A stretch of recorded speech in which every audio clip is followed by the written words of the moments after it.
Tyler Visser drums. Guys, buckle up. Just grab a hold of something, get some snacks, get your drinks, get ready, get somewhere comfy, and don't move, because this is going to be the wildest in the pocket yet. WrestleMania 20. Good. Let's go. Okay, but first, before we get to Tyler Visser, wow, we have something really exciting for Dorothea and Jaime tonight. We've been working on this all week. Jaime, go ahead and explain what our challenge is this week, because I think you guys tweaked it a little bit today. I want to make sure the audience understands what our challenge is today. Well, so the first challenge that we're facing is there's this delay in TikTok. So we are going to be trading off 8 bars, and there might be a slight delay in between each of us switching off. But other than that, we're going to just trade off some 8-bar phrases and see if we can get them a little bit more complicated and just see where it goes. Jaime, I need you to match my energy. I'm going to bring it out of you sooner or later. Repeat that again with the energy that I have. What are you doing tonight? We're going to take this person over here, and we're going to body slam them. And no, we're going to trade off some 8-bar phrases and, 8-beat phrases, so like 2 bars. And go back and forth and see who outdoes the other one. That's what I'm talking about. Darren's just trying to get some angst out of him from not being able to get everything hooked up. I'm annoyed. I had some sound effects set up for tonight. I'm annoyed. But you're going to be my sound effects crew tonight, okay, Miss Dorothea? Okay, so Dorothea, we had some nervousness about this challenge, which, can you believe it? The godmother of drums actually nervous? I don't believe it myself. I don't. And I think she's absolutely going to kill it tonight. I just wanted it to be smooth transition from me to Jaime. Who's going to start us off then? Do we do like a rock, paper, scissors? Who starts us off? Did we decide I can start that? you off. Would you have the honor? Okay, we're going to give it to Miss Dorothea. Okay. Guys, okay, turn your volume up. This is to the audience. Turn that volume up. Okay. Dorothea's going to start a beat. All right. She's going to stop that beat at any point in time. It's like drum musical chairs. Jaime has to pick up where Dorothea leaves off. Okay? And he's going to do his twist. He will do his little twist, and then we'll come back and get back into the same pocket, in the pocket again, and then we'll take it 4 counts of our own feel that goes with those in the pocket grooves. And we'll see what he comes up with for basically a fill-like thing and see what I do. I mean, there's so many possibilities. A lot of people ask, help me with my fills. What can we play? So hopefully some of these fills that we do will let you know that there's so many possibilities. So I'm going to start out probably with, 4 on the floor and just an easy fill. So it will progress. So be patient, stay with us, and just hear the progression of fills and grooves, okay? All right, so I'll start it off. Now, as far as we know, this has never been done in the history of TikTok. It might have, but in my universe, it hasn't. So let's just say it hasn't. Here we go.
Time out. Okay. I need you guys to step it up a notch. I want faster. That was great. That was fantastic. The audience loves it. Let's go to the next level. The next level. Let's we do? Let's step it up a notch. Come You on. want to do twice as long of phrases? Let's go. Let's maybe get All the right. tempo up a little bit. What do you say, guys? I don't know. Can we get the tempo up? Let's go. Yeah, we'll speed it up a little bit and do it a little bit longer. So do you want like 8 counts of groove and then 8 counts of fill? You're the godmother. We'll try it. We'll try to see what happens.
Okay, time out.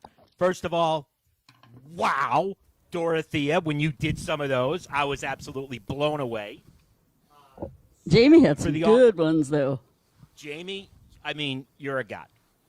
We had some questions from the audience, like what's going on. So what we're doing is they're going back and forth, right? They're using the same beat. They're doing different fills. They're going. It's kind of like a drum off. I Kind of. think there's It's more like Dorothy is schooling me on how to get down on the kit, but No. I think there's one more level you can go to. I want speed metal. Dorothea, you got to push yourself, okay?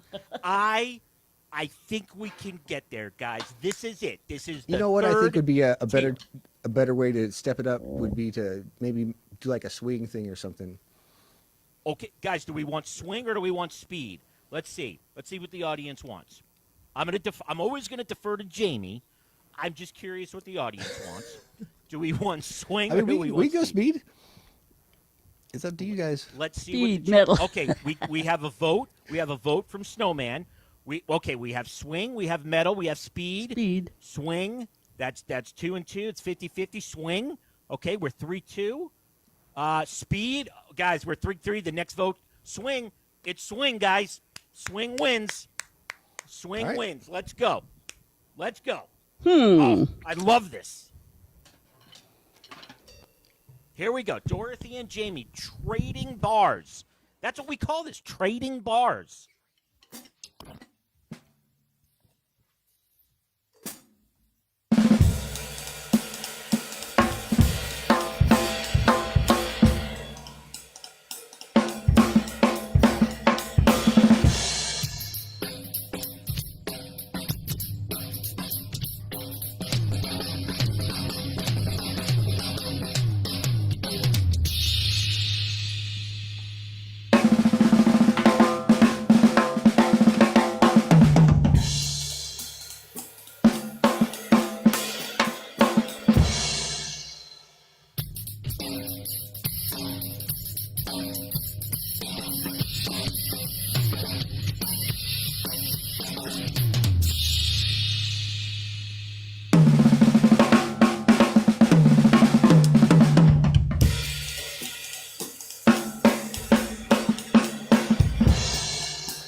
Okay. Well, wow. Woo! That was sick. All right. Final challenge. I'm throwing a curveball at you guys. All right. Each of you is going to tell the other what to play, and you got to do it. One chance. We need a full bar and a fill. Let's go. Dorothea, you tell Jamie what to play. Let's go. Guys, this is completely unplanned. This is off the cuff right here. So are we talking about styles wise or like Anything. Dorothea, you tell Jamie a genre. He's got to play it right now. Let's go. Woo! Basic bossa. all right, let's see if I can just been a minute.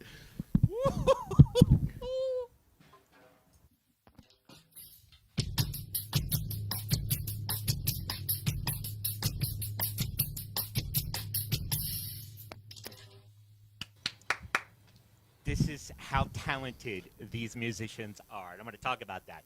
Jamie, what do you got for Miss Dorothea? All right, I want to hear some polka. I know she's got it. Oh, yes! Yes!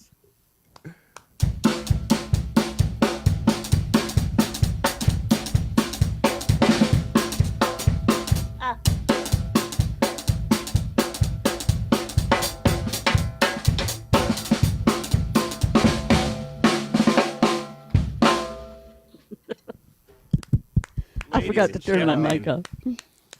Ladies and gentlemen, in the pocket, trading bars. That was something. Wait, didn't we have another name for it? I already forgot what it was. Well, it was like we're gonna do Simon something or. Oh, yeah, Dorothea Simon says. It was like Simon in the right, pocket. Exactly. So this proves my point about Jamie, first of all, that this dude can play anything. He's one of the most talented people that I've seen on any platform. You tell him to play something, he can play it. And Dorothea, wow, Your hands. First of all, I hope you take care of your hands at night. Do you lather them? Do you lotion them? Tell me about your bedtime routine. I just wash my face and go to bed. Jamie, we need to teach her a little bit more luxury first-class stuff here, because those I know. arms and those hands, I mean, they're treasures. Sometimes I put some CBD lotion on my joints. Oh my goodness. Dorothea, those are Uh-oh. that's nefarious stuff there, that CBD stuff. What a fun challenge this week, guys. Yeah. What were the biggest, speaking of challenges, what's the toughest thing about doing that, Dorothea? Well, just doing it on the fly, you don't want to embarrass yourself, I guess. That's all I could think of. Yeah, I'd say the same thing. It's just you're just improvising right on the spot. Yeah, so you just want to make sure that you can fill that groove. Because I sit in with a lot of bands. If they might call me and say the drummer can't make it, and I have no idea what they even play. And so I lock into the bass player, and, he'll tell me where the breaks are and things. But, it's not music that I've ever played before, so I have to listen really hard. So you have to be prepared as a drummer.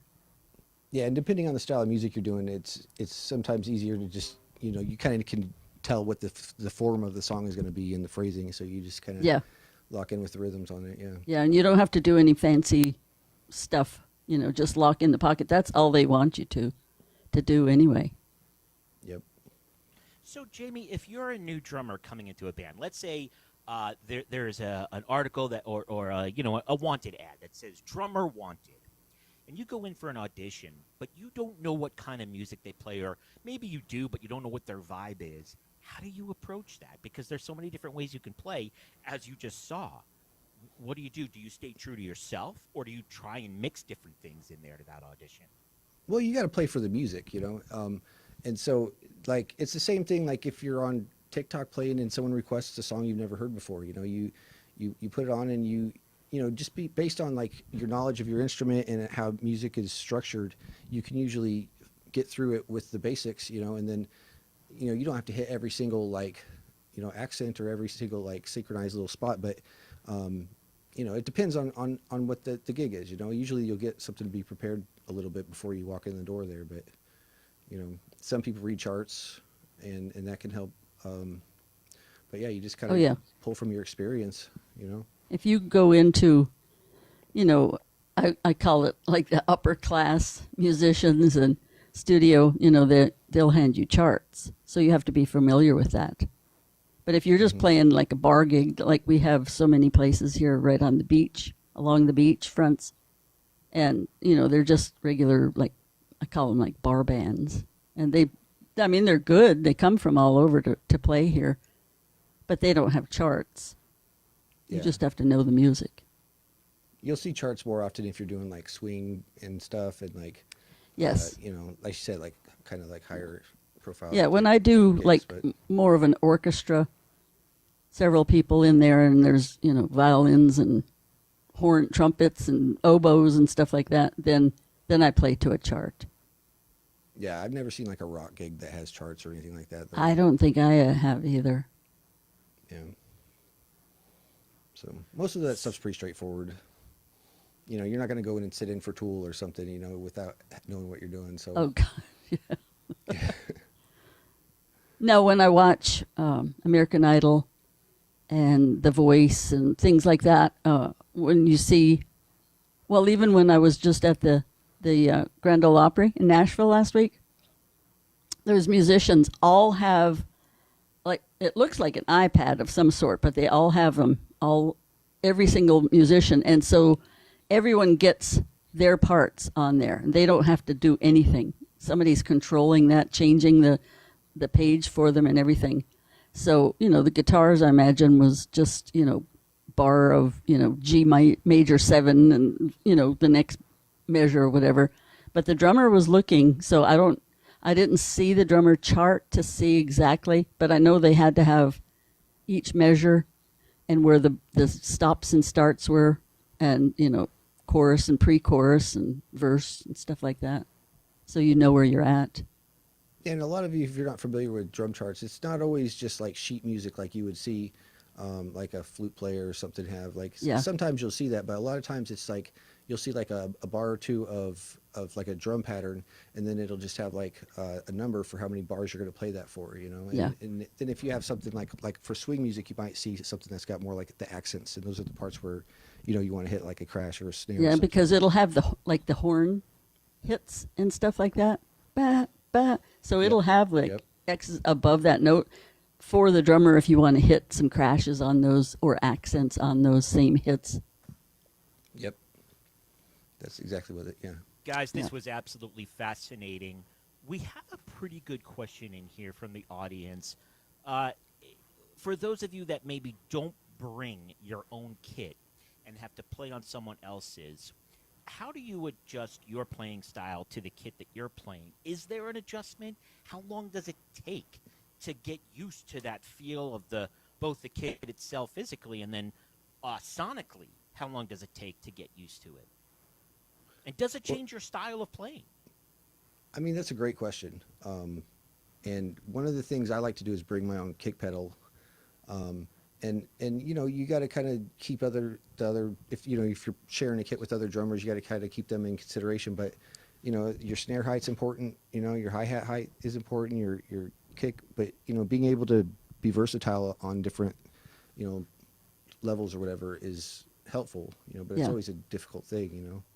I bring my cymbals, my snare, and kick pedal. And like you said, you know, the person whose kit it is, their hi-hats and snare are in a totally different position than what you're used to. Plus their throne heights. So you have to adjust the throne to where you need it to be comfortable. And sometimes I'll even tweak it with the tuning, because some of the drummers, it's like they don't know how to tune drums. And so I'll tweak it a little bit. I'm sure some of them appreciate that. So. Oh, Dorothy's going to play tonight. We're going to have a great sounding kit. All right. My drums have been tuned by Dorothea. It's incredible. Yeah. Big shout out to Mikey Batista. He is my instructor and a super fan of the show. Also, big thank you to D Mike on drums. We want to give a big shout out to him.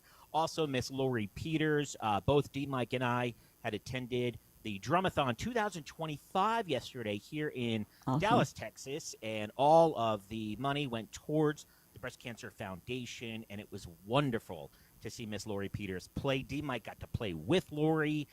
Also saw a couple of other TikTokers, and it was just a lot of fun. It was great to have everybody together. So thank you so much for all of your support with Drumathon 2025. And guys, we have a lot of things happening over the course of the next couple of weeks. Jamie, talk about the contest we just completed in the past couple of weeks and what we're going to be featuring on next week's show. Okay, well, so Streaming Artist Agency is an agency I began here on TikTok. It's a creator network, and we're mostly drummers and musicians. And so last month we ran a contest called the Streaming Artist Agency Ghost Note Showdown.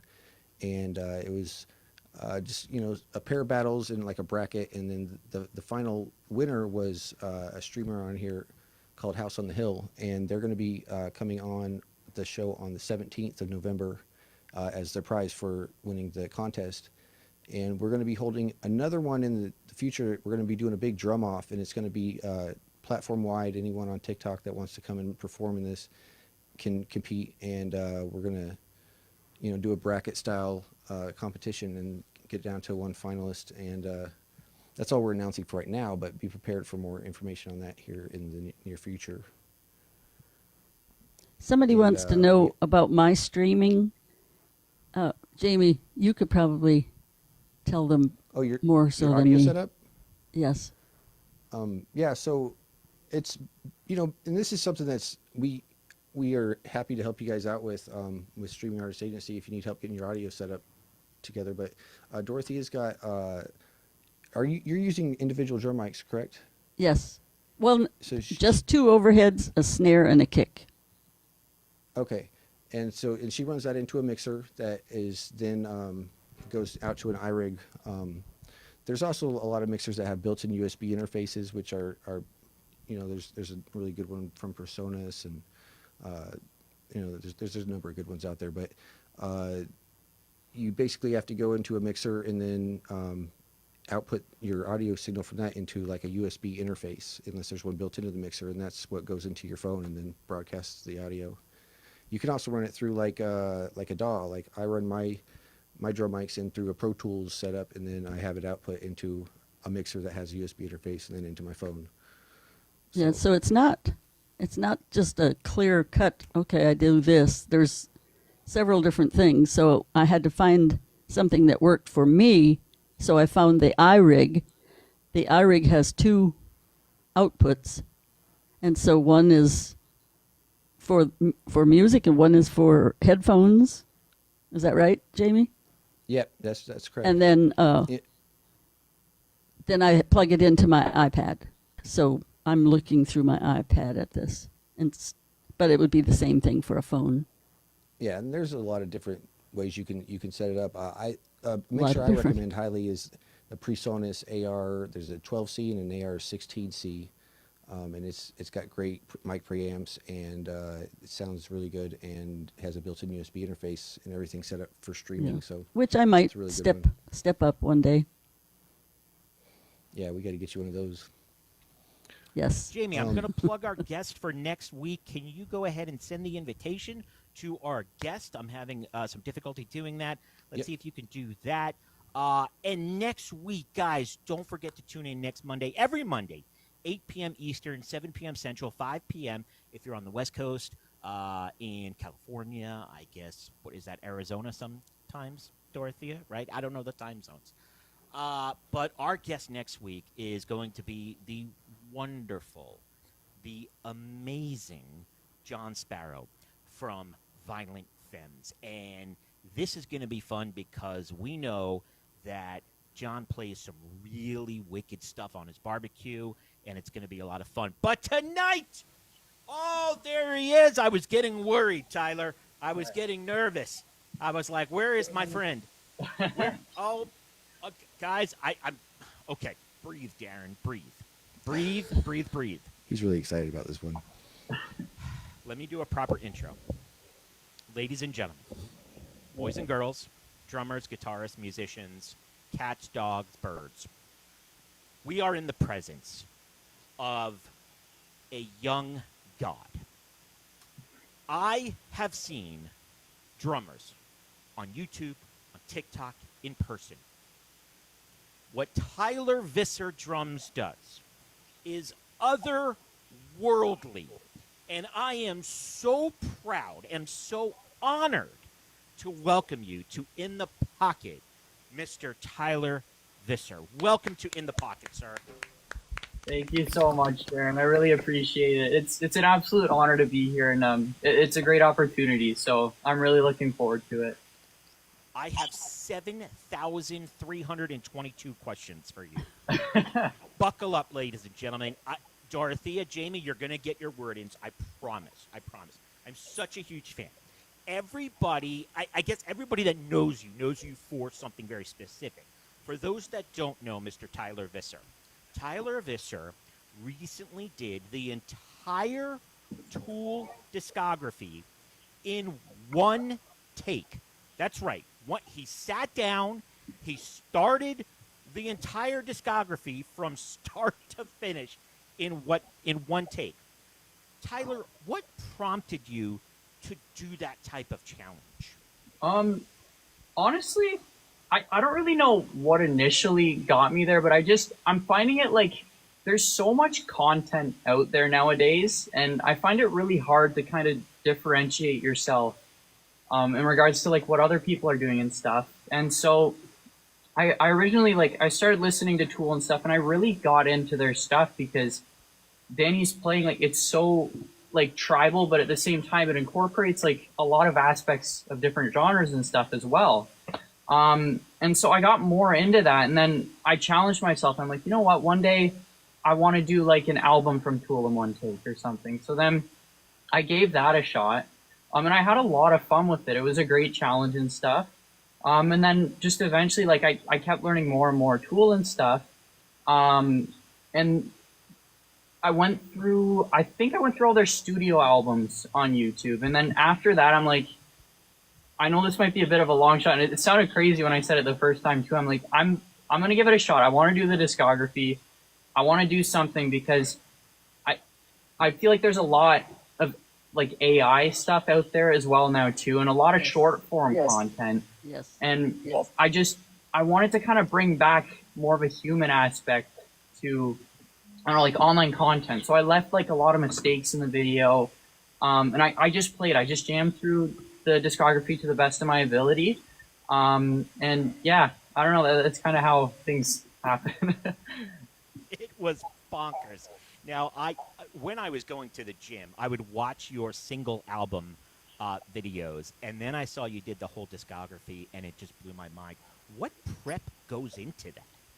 Yeah, so I already had a decent background like for those tool tracks and stuff. Like I kind of knew how to play them, so I probably prepped like after I finished learning all their material. I want to say for like a few months or so, just playing like every day. I'd play one album, and the next day I would play the next album, and I just kind of go in order like that for a bit. And then the closer I got to actually doing the video, I want to say like 2 weeks before I went in for my first attempt back in, I think it was sometime around like April or May.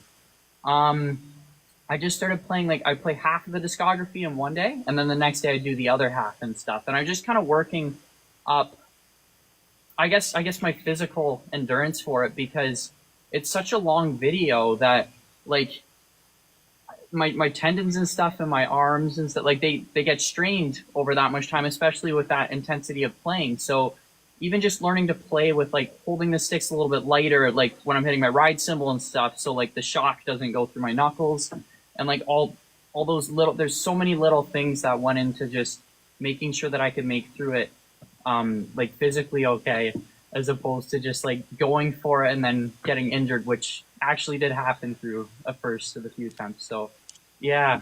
Wow. Jamie, from one drummer to another, and Jamie plays a lot of Tool on his particular channel, and wonderful at it. From one drummer to another, Jamie, how difficult is it that what he did? I mean, Tool's not an easy, band to play. There's a lot of polyrhythms. There's a lot of, like intricate double bass rhythms. There's just, it's one of those bands where you really have to study the music, and learn the parts. And I know that Danny puts a lot of time into the parts he writes. One time someone said he puts like 2 hours into every like 15 seconds in writing his parts, or some breaks down to something like that. I don't know if that's true, but it's, and then playing the entire discography. I mean, that's just a long set anyway. I mean, how many hours was that you played for? It was about 7.5. Sheesh. See, 7.5 hours is a long time to be performing, especially some intense music like that. So, Dorothea, would you be alive if you tried that? Would you be alive at the end of that? No. Please don't try it then. We love you. Don't try it. What was the reaction from your fans, Tyler? Because there's obviously a huge section of your fan base that are Tool diehards like me. And I know what my reaction was. What was the reaction that you got from them? I think a lot of people are just in disbelief at first, I guess.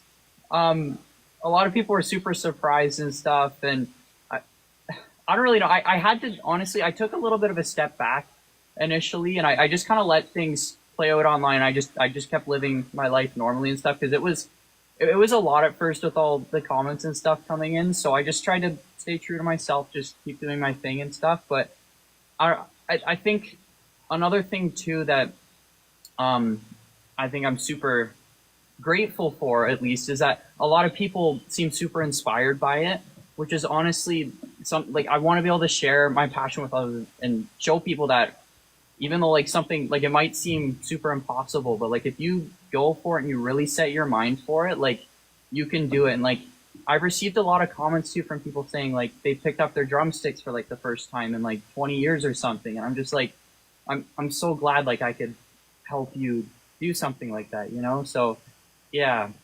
Tyler, I just started the drums 11 months ago, and from never having played and I watched your videos among many other content creators, but because I'm such a diehard Tool fan, yours was the one that gave me goosebumps. All those videos you did, and I'm just like, I want to do that. Now I will never get to that level, but hey, it's worth trying, right? yeah, and I'm sure. so fascinated by that process. How do you learn somebody like Danny Carey? How does that even happen? I don't think you can really learn someone else. I feel like I can learn it in my own way, I guess, because honestly, like every drummer, like they have their own thing and their own style that just it can't be replicated by somebody else. But Yeah. I tried to the best of my ability to play pretty much what he was playing, but I wanted to play with my own feel and dynamics and stuff. As much as I got close, I definitely didn't do him full justice, but I gave it my best shot. So, yeah. Oh, you gave it more than your best shot. I mean, it was again. I don't know how else to explain it than otherworldly. It really was spectacular, Tyler. How old were you when you first discovered Tool?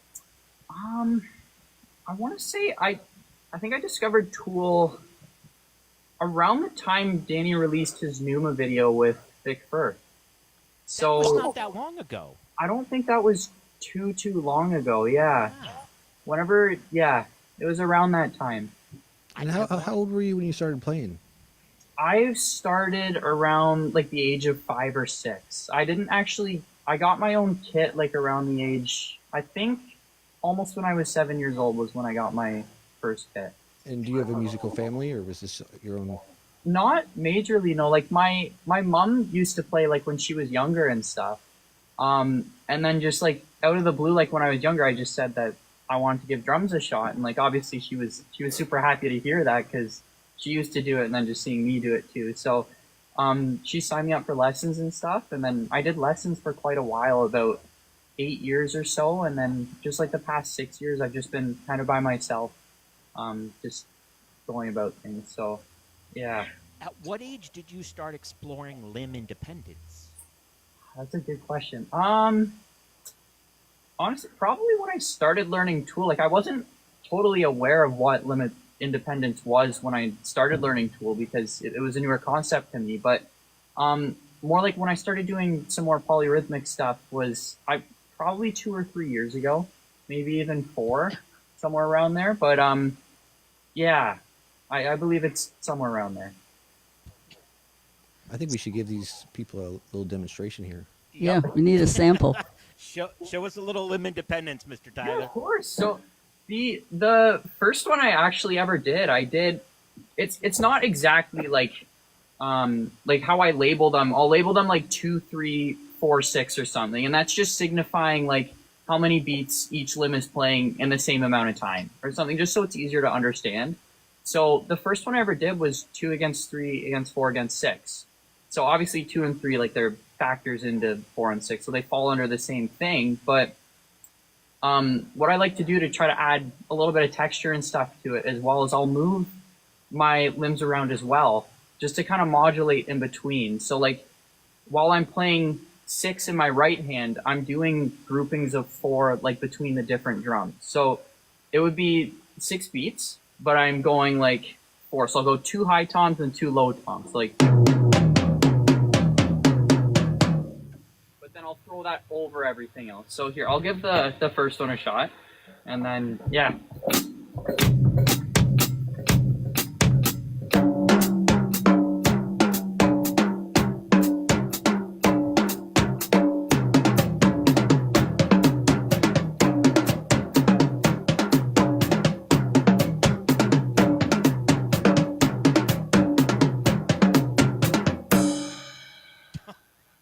So yeah. So Tyler you're is doing the 19 4 over years 3 old, with ladies and your gentlemen. bass foot and your hi hat. Yeah, so the hi-hat and the kick, they're going 2 against 3 with each other. So it's, and then my left hand's in 4, but I'm doing them in like groupings of 3 between the snare and the tom. So I'll go like 1, 2, 3, 1, 2, 3, but I'm in 4. So it'll be like, and then my right hand is in 6, but I'm doing groupings of 4 there as well. That's very cool. Do you recall the moment that something clicked? Because Tyler, that's not an easy thing to do. I mean, wow. So when did that click for you, or what was that moment? Yeah, I can't exactly remember how it clicked, but I kind of remember the first time I did that. It was almost like a feeling or something. Like, I'm not necessarily thinking about all the different rhythms like independently. It's more of like a feel or a groove. Like, I feel all of those rhythms as kind of like one, and then it's almost like a flow a little bit. So it, even like when I get to some of the more complicated ones where I have like a few sticks in like each hand and stuff, it's really hard to count each one, because then as soon as you start focusing on one rhythm, you're going to kind of throw out the other rhythms. So as soon as you think of them all as kind of like one kind of linear flow or something, like one note after the other, it gets a little bit easier to kind of play them and stuff. So that's kind of how, I don't remember exactly when I started feeling that, but that's typically how I feel while I'm playing them. So yeah. Yeah, it's kind of like the relationship to each other. Like, you feel like where these beats mix together, and then you can just kind of like go with that. Yeah, exactly. Like the feel of it. Yep. Now, Dorothea, I just saw you with 2 sticks in each hand today, in fact. But you were doing the same thing with each of them. You were just trying to create a certain sound, right? Oops. I was actually playing a specific GAD Mozambique group. So I don't know if it sounded like it was polyrhythm, but it really wasn't. Yeah. Tyler, how often, when you come up with a polyrhythm, how often do you have to practice that before you get a good take that's recorded?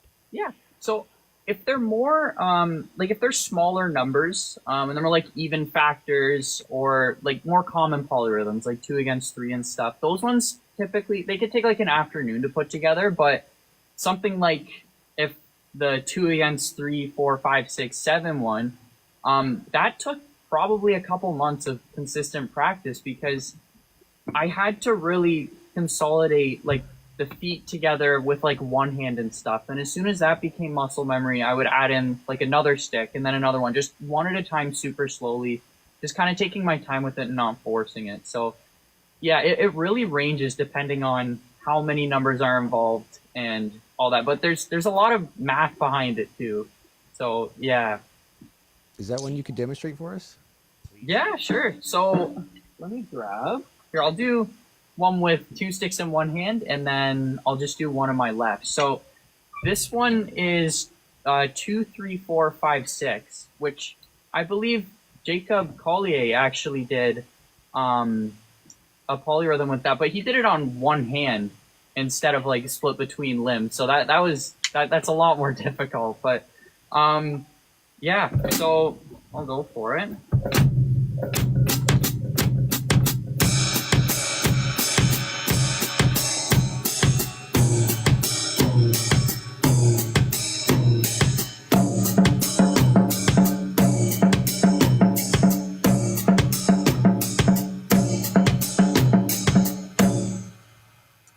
Wow. My head just. So that one you were doing the 4-3 with your feet. So yeah, so I have 4 against 6 on the feet. So and then my 3, yeah, the 3's on the ride, and then I've got the 2 on the higher tom up here, and then 5 on the snare. Can you count out loud so we can hear? Yeah, I can try. Which ones do you want me to count? Go for it. Okay, I'll give it a shot. Okay. I've never tried that before, so this will be a new challenge for me. Okay.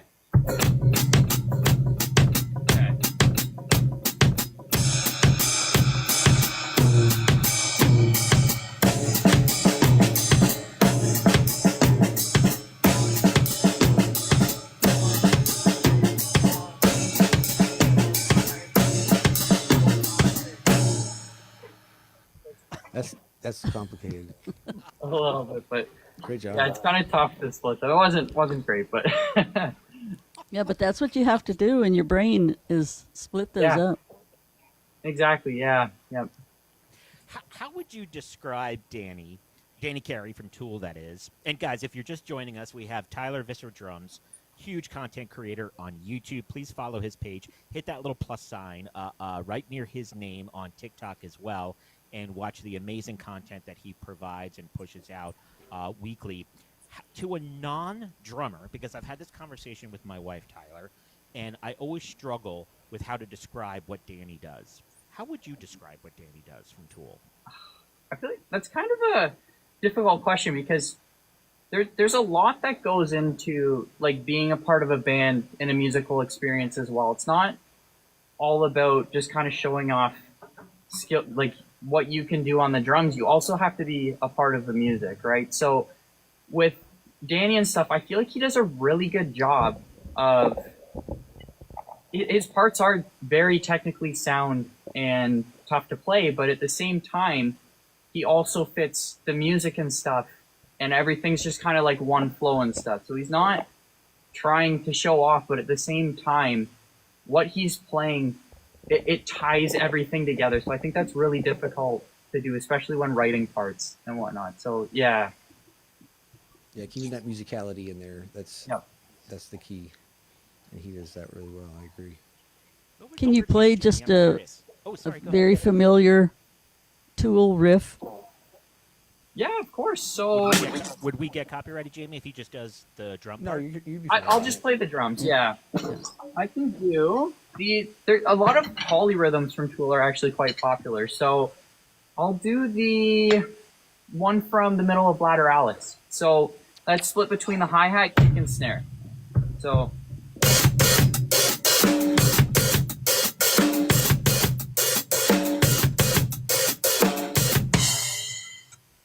That's cool. It's little groupings of 4 on the kick drum. And then the hi-hat, it's staying pretty much constant the whole time, right? And then it's just like, he just opens the hi-hat, like... Yeah, it's pretty much groupings of 5 with that one. So, and then it's all that... You have to get the hi-hat open in the right places. So yes, yeah. When you're first learning it, that takes a little skill just doing that. Yeah. But it was definitely weird for the first time, like moving from like a more rock basis in 4/4 time, even just moving into odd time signatures in the first spot. It feels a little weird coming in like that beat later when you're playing in 5, right?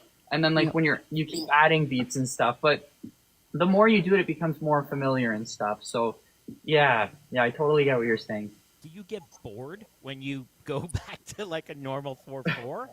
Honestly, because you're so challenged with Tool. No, if I'm just drumming or playing anything, I find myself having a lot of fun, like no matter what. I don't really find myself get bored too much. Even if I'm just playing with other people or like some of my friends and stuff, it's just fun playing like with other people, no matter what you're playing and stuff. It's a fun experience. So are you in a band? I'm at the moment, no, I'm not. Me and one of my super close friends since elementary school, we're starting to put a little bit of something together. It's just us two right now, but it's pretty much just myself here with my drums. So yeah.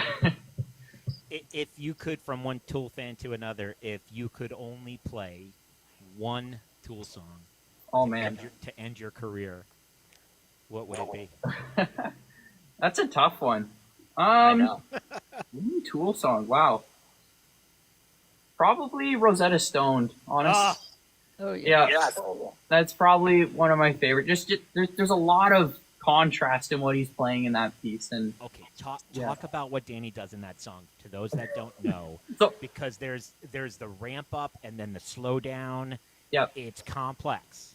Yeah, so I don't know exactly what he does because I learn everything I play by ear to the best of my ability. So it's not perfect, but I have a decent grasp on what he's doing. So for the polyrhythm, he's doing Swiss Army triplets with his hands. So it's just the the right or your flam right left, right? So with your Swiss Armies, and then the kick drum, I believe it's in some form of 5/4 time.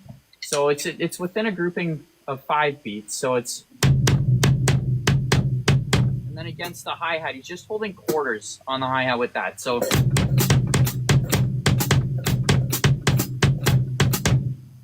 And then Oh, cool.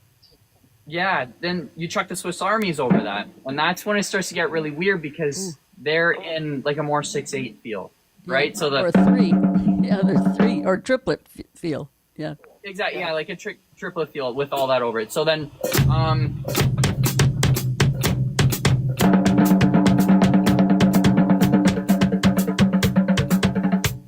and That's then crazy. yeah, what he does though, what really makes it difficult is when he starts moving his limbs around. So Yes. he start his right hand. It's going between 3 different zones. He's using pads. I'll just use Tom's for this, but he's just going.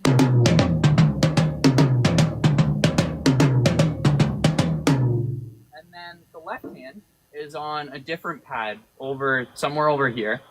And then he's accenting with the snare, but it kind of lines up with the hi-hat. So if I just play the Swiss Army triplet part, it goes something like this. And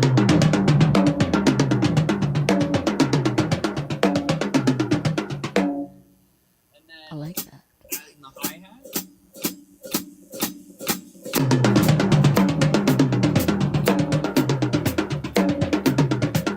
And then the really tough part's gluing all that together. But again, if you just kind of play one part, put the muscle memory together with that. Once you're comfortable, try to add in the kick and stuff. So,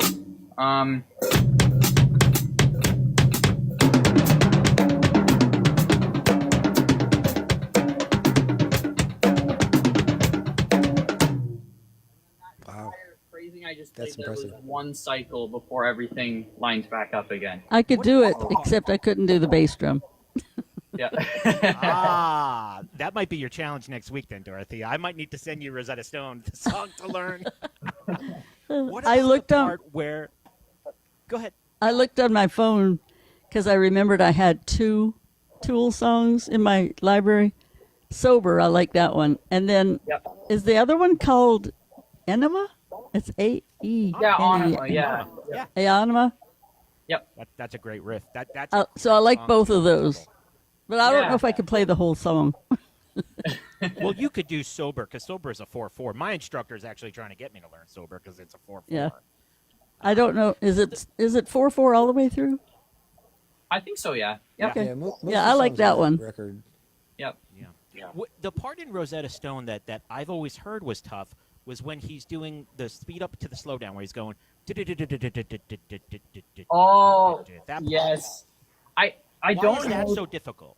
I know I don't know the exact theory behind it, but he's playing. It's not just a random slowdown with the fill. He's actually switching from like 16ths all the way down to singles, but he's switching between 16ths, 8ths, triplets, and stuff each time. So it's not just like a. It's like actually like he goes Yeah. like.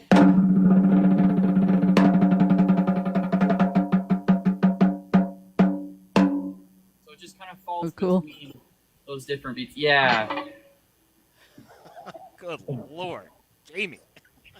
Yeah, some of his like practice routines and warm ups, he incorporates those into songs after a while, and it's just like you see, the extent of what this guy does when he's. How long has warming up. Tool been around? I don't even know. 1992. Yeah. Really? Yes. I think know I only heard everything- about them just a few years ago. I know everything about Tool. I He believe does. I bleed Tool. If you cut me open, Tool songs would just come out. So I'm curious, what other drummers have influenced you, and what kind of stuff do you Yeah. like outside of Tool too?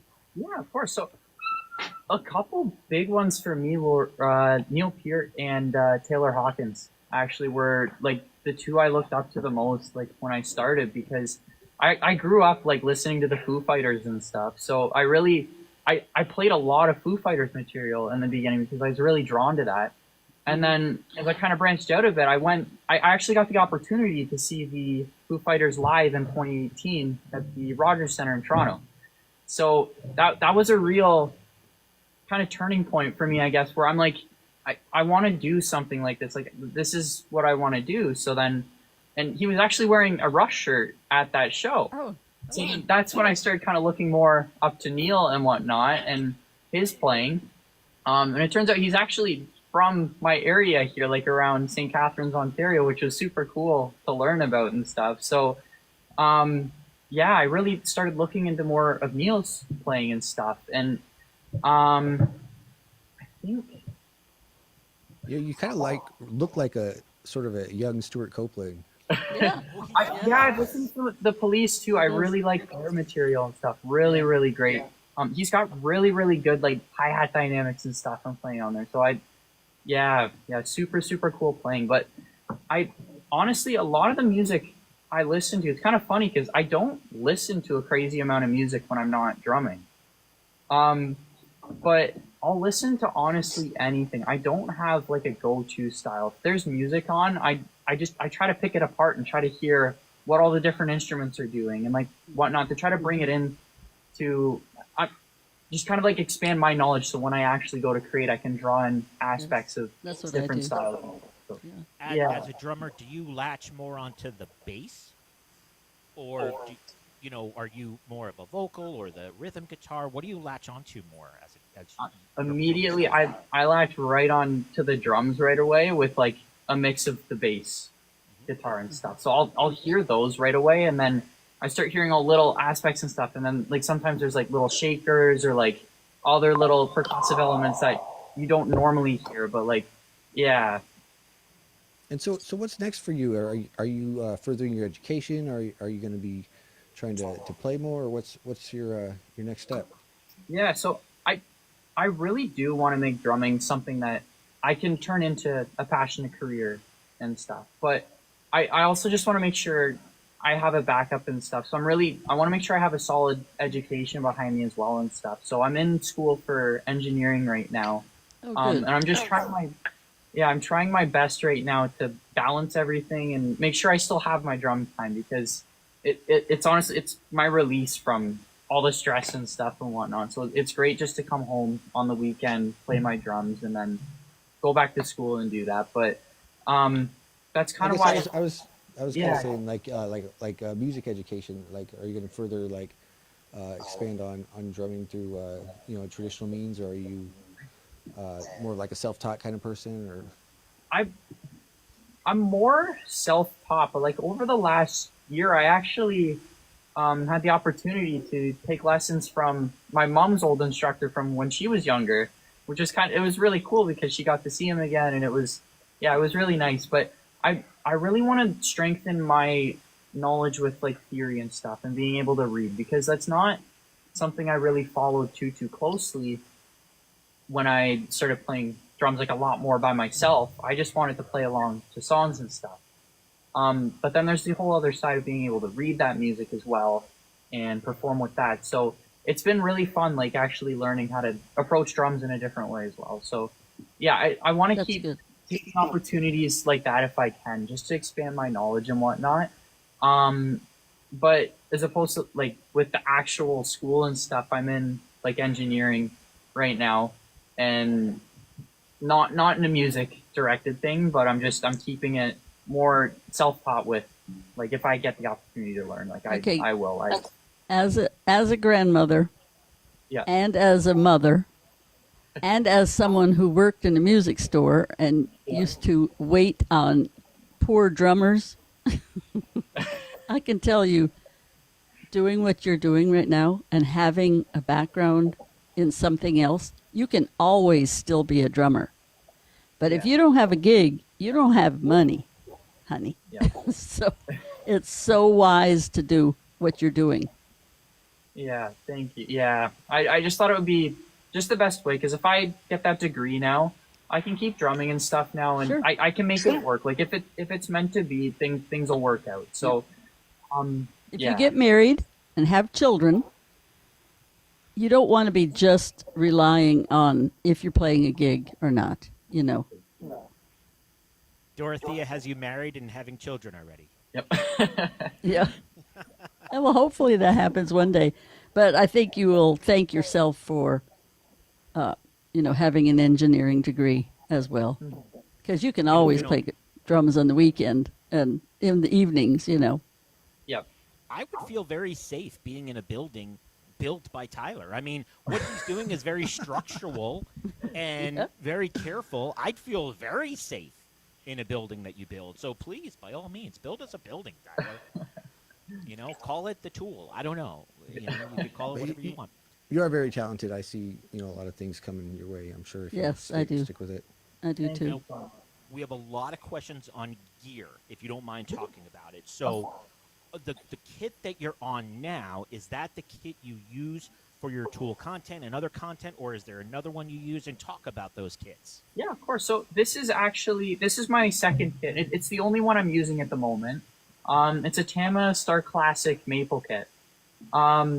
It's really nice. It's one of like the older ones though that they originally produced and stuff. So I know they're making like a newer line of them now, but this one came like just before that. It's like the older line of the Star Classic. So it's really nice. It's got a really like deep sound to it. If you're like in the room with it, like it's really loud too. So it's cool.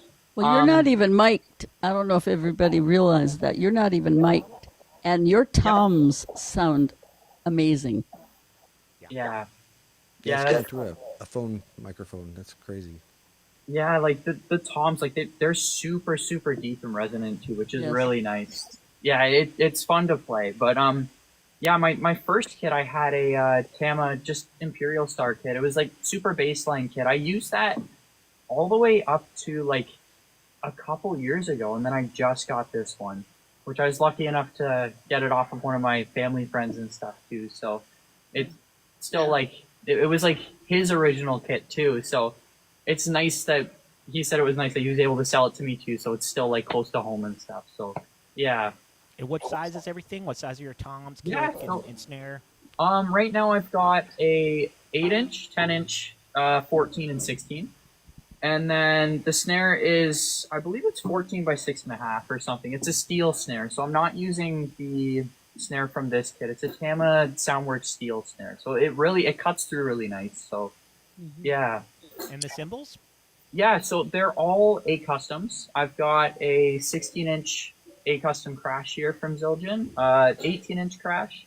I've got an 18-inch EFX right over here. You can't really see it too well, but I've got an 18-inch China over here.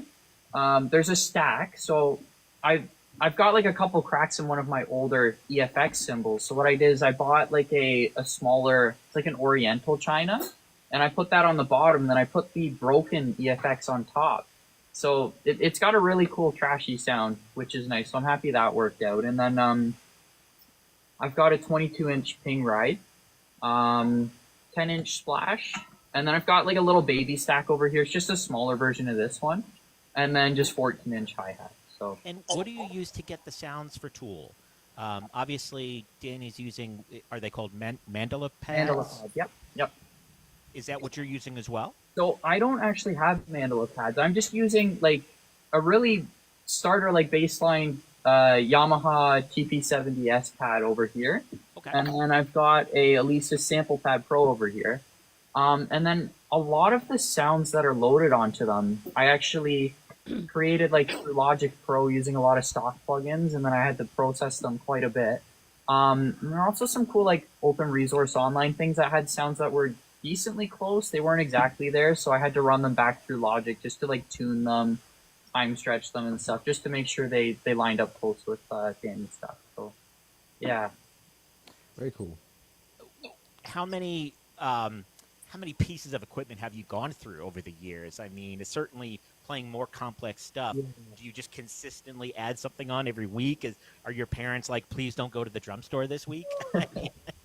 So I don't buy stuff too often. Like a lot of my cymbals actually have like a few cracks in them and stuff just from playing a lot. Because over the summer I was playing like almost 3 or 4 hours each day and stuff. So not necessarily hitting them the wrong way and stuff. It's just over time they're gonna develop like super little cracks along the edges. So I just find like if you take like a little drill or something, like one of my old drum teachers taught me, that's super thin bit, you just put like a little hole at the end of the crack. It'll just stop it from spreading any farther. So I'm just trying to make what I have work, just because like I don't have any support from any drum companies or anything right now. So it's difficult to keep purchasing gear with how expensive things are. So I'm just trying my best to make everything work the best I can. So yeah. So the audience is dying to hear you play some more stuff. You got anything you want to just show us? Yeah, if you had to go off on a drum audition and everything rode on this, what would you play? I could play. I'll do one of my little warm-up routines just between I keep like a little ostinato between my feet, and I'll just kind of move my hands around and stuff. So I can do a little bit of that.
I mean, I'm just going to throw it out there. I'm smelling some sort of drum battle between Tyler and Dorothea right now. Oh, no. I don't know. Jamie or Jamie, you could tag yourself in. I mean, whatever you guys want to do, I'm down. I say let's do it. Sure. Dorothy, are you up for it? No, I'll just watch Jamie and Okay. And Fair enough. All right, Tyler versus Jamie, just like what we did earlier, where one of y'all is going to start a beat, the other one will take over, do your fills, go crazy, have some fun. Tyler, you up for it? Yeah, sure. Yeah. Let's do it. Yeah. I'll try my best here because I'm just playing it through my phone. So You're after I good. play, there might be a little bit of a delay before I start. But yeah. It's all good. We got you. Yep. Jamie, why don't we have you start? Yeah. We'll have Jamie start, because then Tyler will finish it off when I call timeout. Okay, so we're just doing straight 4/4 whatever and just Hey, going for it. You guys do whatever you want. Let's just do a drum battle, okay? Jamie, we know Jamie from Drummer's Diary. I don't know if you've checked out Drummer's Diary, Tyler, but he is one of the most talented, one of the most viewed drummers on TikTok Live. There's not a song he doesn't know. It's quite incredible to watch. Here we go. Jamie from Drummer's Diary versus Tyler Visser drums. The first of its kind battle. Let's go.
All right, Tyler, here you go. Finish us off. Oh.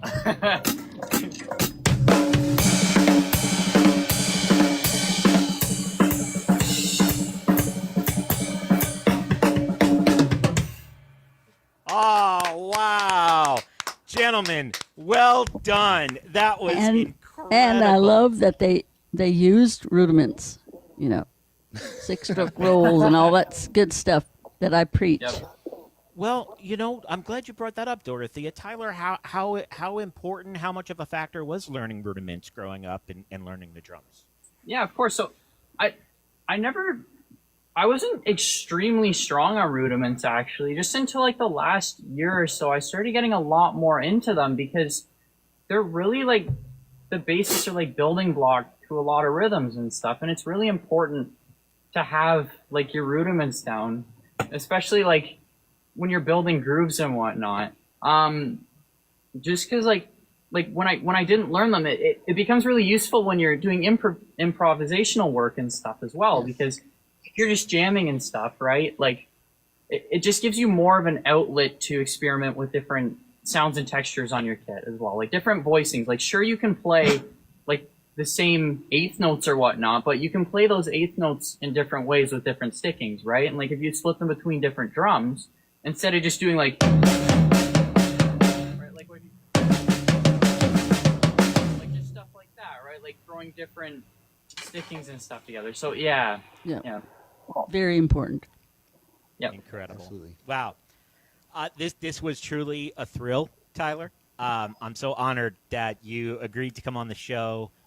We're grateful. We are so impressed with what you do. Me personally, I'm such a huge fan. I hope that those that are watching that have never heard of this young man, please go give him a follow. What kind of content could? Oh, you know what I wanted to ask before I let you go? How do you do the visuals with the rudiments? Those are incredible. Yeah.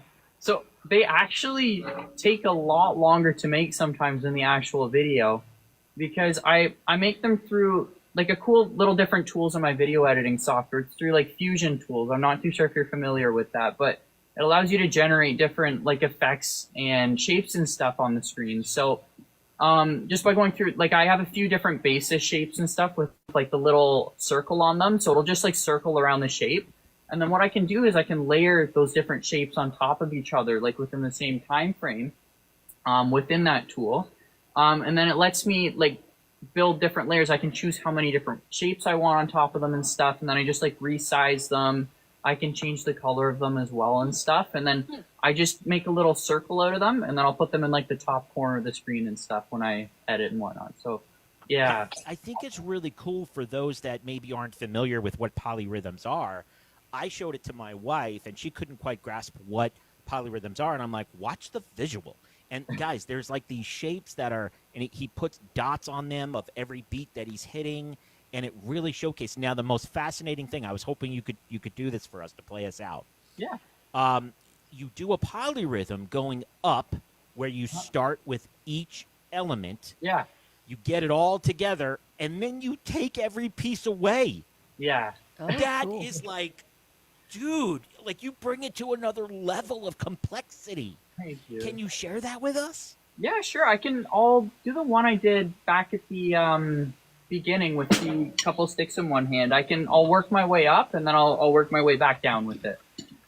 Oh. All right.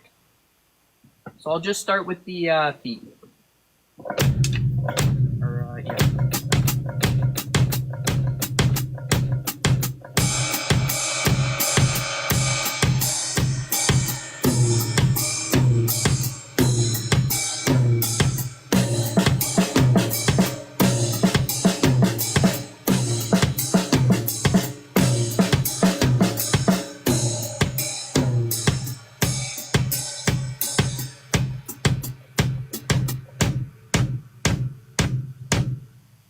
Just something like working back up and then back down, yeah. That is so incredible. Guys, did we not hit a grand slam with our guest tonight? I mean, we love all of our guests. We truly do. I'm just, the talent level that we have had on In the Pocket week in and week out is truly extraordinary for us living this. And getting to see this, and also just getting to share in this moment. And Tyler, that's what we're grateful for. We're grateful that you wanted to share your exceptional talent with us and with our audience. And we love you, my friend. We truly do. And thank you for this. Well, I just want to thank you guys too for showing interest in me and stuff. Like, this is really the first time I've ever done like a live thing like this, or actually done like an interview style thing. So like I'm super honored to be a part of that, and it's really great to meet the three of you. And yeah, I just wanted to congratulate you on 1 million followers there, Ms. Dorothea. Oh, thank you. Thank you so much. Yeah. It's been I'm crazy. sure you're one of them. She really is incredible. So, Tyler, guys, Tyler Visser Drums on YouTube, TikTok. Are we on Instagram as well? Yep. So, all platforms. We're pushing content out all the time. What do you do it daily? Is it weekly, monthly? What's your frequency of content? I used to be like around weekly with the polyrhythms, but ever since school, I don't put too much out now. I'm trying to go for more of like the quality over quantity right now. So I'm posting like once every month or two, just while I'm at school. So, and then once I return to like summertime and whatnot, I'll pick up the frequency again. But yeah. Well, guys, it's kind of like New York City, where you could go to New York City 1,000 times and still not get everything done. Guys, if you go to Tyler's channel, you can spend 7 hours watching the Tool discography, and you'll watch it 13,000 times in a row like I have. So that will keep you busy until he pushes out that quality content, and boy, it's quality, I'll tell you that. So thank you for giving Thank you for coming on. that to us. Yes. Oh, I'm going to watch it tonight. All 7 hours. I'm not going to go to sleep tonight. And remember, we got John Sparrow coming on next week from Violent Femmes. Now, do you know the band Violent Femmes? I'm not familiar with that band. No. You would know their a popular song they had, their hit. Jamie. Blister of the Sun. Blister of the Sun. Okay. Put that on your Apple Music, and you'll know who that is. But I'll take a look at that. Yeah. look up John Sparrow. He's got some wild stuff where he plays on like barbecue grills and different household items. It's pretty Right. Okay. Yeah. wild. Yeah. So, well, thank you for being such a friend of the show, Tyler. And we wish you all the best in school, guys. Follow Tyler Visser Drums on all platforms, and we will see you next time. I mean, this is going to be a lot of fun to just watch you develop into your drum career and whatever you choose to do as you continue. Thank you so much. All right, my friend. You take care, okay? All right. You guys take care too. Thank you for coming on. All right. See you later. Wow, Bye-bye. wow, guys. Woo! I mean, That was great. He's Very, very He's- young for. he's on his way to big things. Yeah. I mean, he's accomplished big things. I don't know anybody else that tried an entire album, let alone an entire discography, and to be just 19 and At to that age, have done and too. accomplished what he's done already. Right. It really does make you excited about what is to come with him accomplishing so much.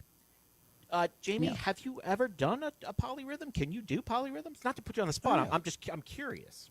Yeah, I mean, there's ways to work them into your playing that may be a little more subtle, but there's something very appealing about like a 4/3 polyrhythm, and I incorporate some of those beats I was playing when we were soloing. I was incorporating some polyrhythmic feels in there, so it's just another thing you can add to your arsenal, and to spice up your playing a bit. So Incredible. It was a lot of fun to watch, and I was so impressed, and wow, Dorothea, his whole life is ahead of him, huh? Incredible. Yes. Yep. Good My things to goodness. come. The possibilities. Keeps his head on straight, and Woo. he'll be good to go. I'm exhausted. I didn't even do anything, and you guys played. Tyler played the drum. I'm exhausted. I mean, the energy of this show was second to none. We had so much fun over the last hour and 23 minutes or so. Yeah. And guys, make sure you follow Jamie at Drummer's Diary. You do live shows every night. We also have the Drum Circle on Thursday nights. Wouldn't that be fun to have Tyler come into the Drum Circle? It says on somebody in the Thursday chat said to invite him. yeah, I'd tune in for that. That would be fun. 5 p.m. Pacific time every Thursday.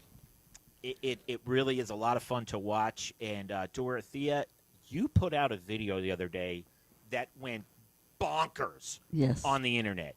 But okay, explain that. So Dorothea has a video out. If you guys haven't seen it, it has, I think, now 10 million views. Yes. Where were you? What were you doing? I was in Nashville because I went to do a drum clinic at Forks Drum Closet.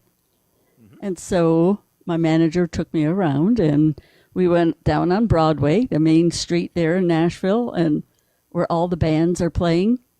And I got to sit in with some bands, and we were crossing the street, and I saw these little guys playing buckets. I just walked up to him, and I said, "Can I play something with you?" And he said, "Yes." And he told me where to sit, and we just went from there. And I posted just a 26-second thing because I didn't think anything of it, which I should have posted the long one because the 26-second one has like 10 million views on it right now on TikTok. That's probably why it has 10 million views, because it was 26 seconds. A lot Yeah. of times the shorter videos get more views. But than they the don't longer monetize, ones. supposedly. I could have gotten, if I did it 59 seconds, or whatever, I could have gotten a little monetization from it. Yeah. So I was like, shoot. Guys, if you're feeling up to it, donate whatever you can to Miss Dorothea. Even $1 I need it. counts. $1 counts. Look at those beautiful. Yeah, just $1 for 10 look at million those views. beautiful pussycat eyes. Just $1 will save her from the wild. Even 25 cents. 25 cents, guys. Can Drop feed those hearts, her for folks. 3 months. So should we? You gonna play us out? You want to jam a little bit? Yes. So what? Okay. What we're gonna do now, guys. So next week as well, come in the show a little bit early. The audience I'm speaking to here. Come in the show a little bit early. Dorothea and Jamie are gonna play some songs. Get us warmed up a little bit, right? Get those wrists and those hands warmed up, and then we'll start the show promptly at 8 p.m. Eastern. And then, of course, there's no end time. It's whatever we're feeling and whenever we stop. But we're also going to have them play some songs out. Now, we're going to stop the YouTube stream because we don't want to get struck with a copyright from them. But we're going to continue here on TikTok and hear these wonderful musicians, Miss Dorothea Taylor and Mr. Jamie from Drummer's Diary, play a couple of songs. So let's have some fun. Guys, I love you both.